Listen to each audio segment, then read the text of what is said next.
आप सभी को जय श्री कृष्णा। राधे राधे। तो आज की जो सत्य लीला कथा है वो कन्हैया जी अपने भक्त भक्त के ऊपर कितनी कृपा करते हैं और कैसे चमत्कार करते हैं, ये इस लीला में आप सुनेंगे और प्रत्यक्ष देखेंगे कि जब हमारे ऊपर कन्हैया की कृपा होती है ना, तब क्या होता है। तो आज मौनी अमावस्या के दिन जो कुंभ चल रहा है, महाकुंभ जो चल रहा है प्रयागराज में, वहाँ पे संगम के तट पे बहुत भयानक भीड़ थी और वहाँ पे बहुत बड़ा हादसा होते होते बचे। हादसा तो हुआ है, बहुत सारे लोग मारे भी गए हैं और बहुत घायल हैं, बहुत घायल भी हुए हैं, गुम भी गए हैं। तो इसी बीच एक ऐसी घटना भी घटी है जिसमें कि कन्हैया जी का प्रत्यक्ष चमत्कार हुआ है। देखो, इतनी भीड़, इतनी भयानक भीड़ हो रही है ना, तो गंगा नदी का जो गंगा मैया है वो जितने भी घाट बने हैं सब वही तो हैं। ज़रूरी थोड़ी है कि आप सिर्फ एक ही स्थान पे जब आप नहाओगे तभी आपको उसका फल मिलेगा।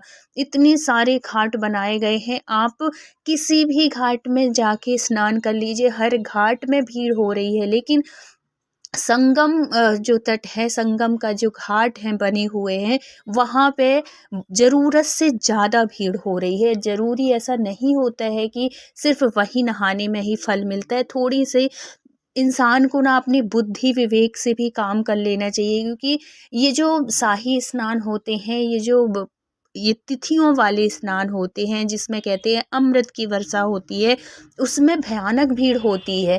तो इस थोड़ी भैया जब बचे रहोगे, खुद भी बचे रहोगे तब तो सही है ना, नहीं तो खुद ऐसे संकट में खुद अपने आप को डाल रहे हो। इससे किसी का कोई नुकसान नहीं है, आपका ही नुकसान है। इसलिए थोड़ी अपने बुद्धि विवेक का भी काम करो और विवेक लगाओ अपना, और ऐसे दुर्घटनाओं से अपने आप को बचाओ, अपने परिवार को बचाओ और सबको बचाओ। और ये तभी होगा जब आप खुद से ये चीज़ अपनाएंगे। ये नहीं कि चल रही है भीड़, देख रहे हैं कि इतनी भयानक भीड़ जा रही है और हम भी उसी, कहते ना भेड़ चाल, उसी में हम भी शामिल हो गए।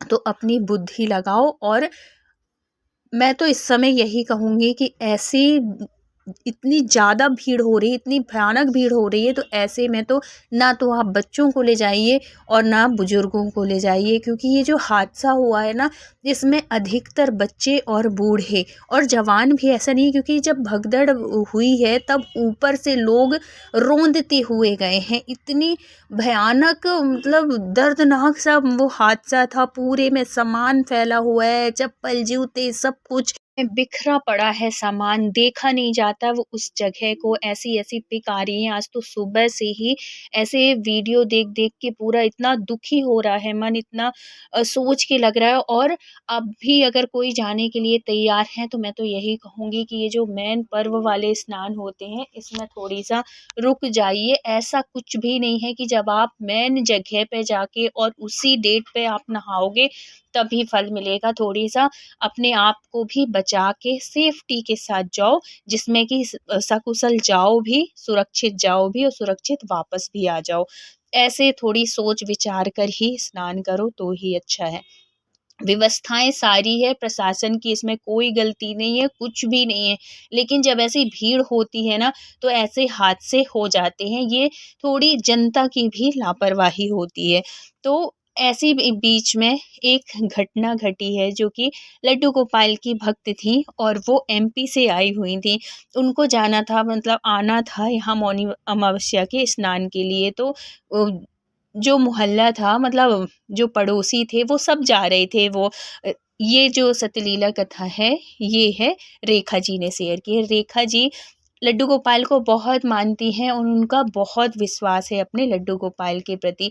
तो इनके जो पड़ोसी थे, 4-6 लोग जा रहे थे, तो ये भी बोलती हैं कि मैं भी चलूँगी। तो इन्होंने क्या सोचा, और ये इनकी थोड़ी-सी परिस्थिति क्या थी, कमज़ोर थी, तो कमज़ोर वालों को आदमी ऐसे ही ले लेता है। लेकिन देखो, जब कन्हैया की कृपा होती है ना, तो भगवान कैसे अगर हम उनसे कुछ भी कहते हैं ना, वो हमारी इच्छा ज़रूर पूरी करते हैं। दुनिया वाले नहीं करेंगे, दुनिया वाले नहीं सुनेंगे और दुनिया वालों से ना बोलना भी नहीं चाहिए।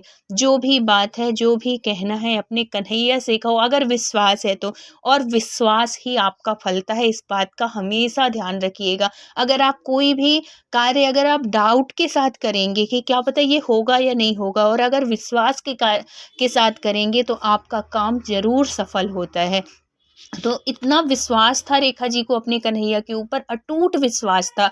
वो ऐसे समझती कोई भी परेशानी हो, कुछ भी बात हो ना, तो वो अपने कन्हैया जी से ज़रूर कहती थी। लेकिन भाई मोहल्ला पड़ोस के जा रहे हैं तो ऐसी जगह पे, ऐसे स्थान पे, भीड़-भाड़ वाले में अकेले आदमी नहीं जा सकता। और इनके जो हस्बैंड थे और ये गुज़र चुके थे, और जो बेटा था वो बाहर जॉब करता था, तो घर में ये अकेली रहती थी।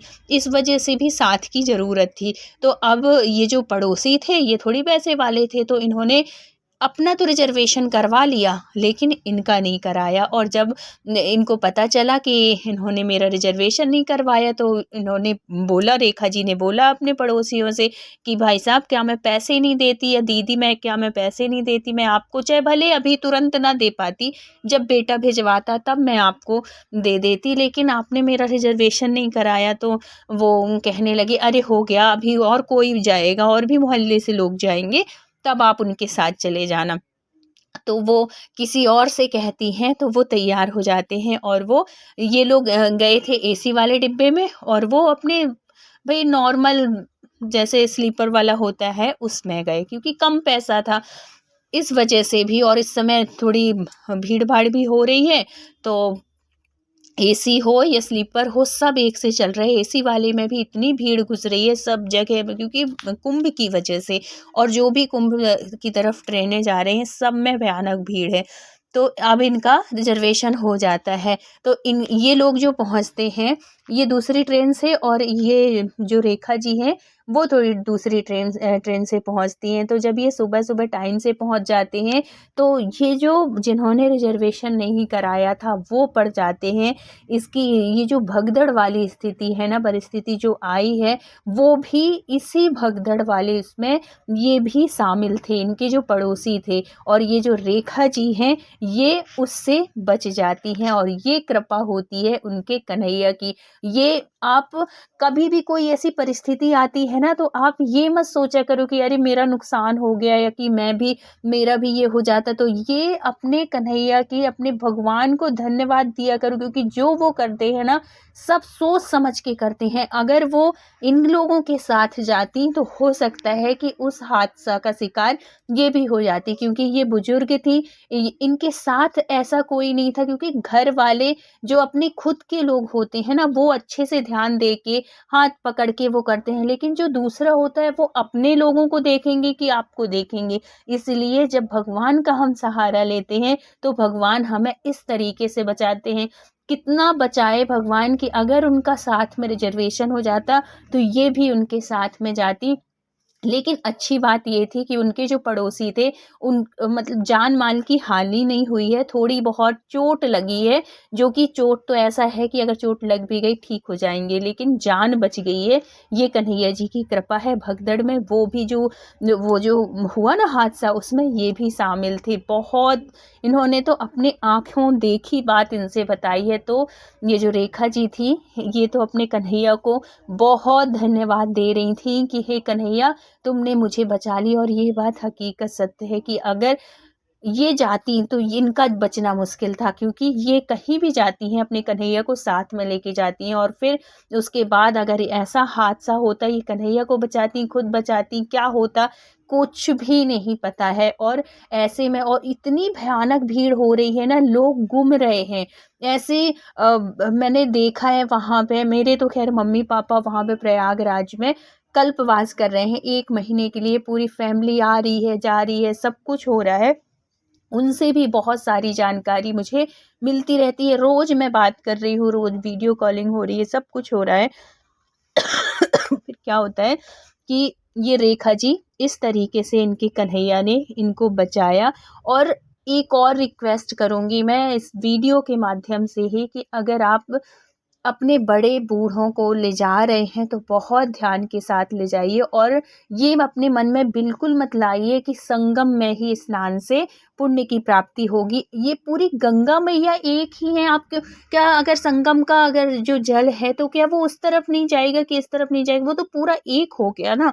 फिर लोगों के मन में ऐसा क्यों रहता है कि सिर्फ संगम के स्नान में ही वो महत्व है और दूसरे घाट में वो महत्व है? पूरे जितने भी घाट हैं सबका वही महत्व है। इसलिए, और अगर आपके घर के बड़े अगर कह रहे हैं, बच्चे कहीं आप किसी और के उसमें नहीं रख सकते हैं, उनको भी ले जाना है, तो मैं तो आप लोगों से हाथ जोड़ के यही रिक्वेस्ट करूँगी कि ये जो पर्व बचे हैं इनको हो जाने दीजिए। जैसे आज मौनी अमावस्या का हो गया, अब आएगा बसंत पंचमी का, तो बसंत पंचमी का तो हो ही जाने दीजिए, क्योंकि उसमें भी इतनी ही भीड़ होगी, क्योंकि ये शाही स्नान होते हैं, देव स्नान होते हैं, तो इसमें बहुत भीड़ होती है। एक तो साधु संतों की और दूसरा जनता की। तो अब इस हादसे की वजह से आप लोग संभल जाइए कि जहाँ भी जो भी घाट आपके पास है अवेलेबल है, मतलब बहुत पास में पड़ रहा है, आप उसी में ही जाइए। ज़रूरी नहीं कि संगम में ही जाके आप स्नान करिए। बहुत अधिक भीड़ होने की वजह से ये हादसा हुआ है। अगर इतनी ज़्यादा भयानक भीड़ नहीं होती तो हो सकता है ये हादसा टल जाता। प्रशासन की इसमें कोई वो नहीं है, बहुत अच्छे से व्यवस्था हो रही है, सब कुछ बहुत अच्छे से है, सब बहुत अच्छे से चल रहा है। लेकिन एक एक जनता को इतनी भीड़ है ना, इतने लोग आए हुए हैं कि संभालना मुश्किल हो रहा है। बात ये है और कुछ नहीं। देश से विदेश से हर जगह से, आसपास गांव के इलाकों से, शहर से, हर जगह से लोग आ रहे हैं। तो भैया अपनी सुरक्षा भी करिए, अपने आप को भी देखिए, अपनी जान बचाइए, तभी तो आप दोबारा भी कुंभ में स्नान कर पाएंगे। और अगर इतना ज़्यादा वो करके अपनी जान को हाथ में रख के अगर जा रहे हैं तो ये तो गलत बात है। पहले अपने आप को बचाइए और फिर बाद में स्नान करिए। अपने बड़ों को बचाइए, अपने बच्चों को बचाइए और दूसरों को भी।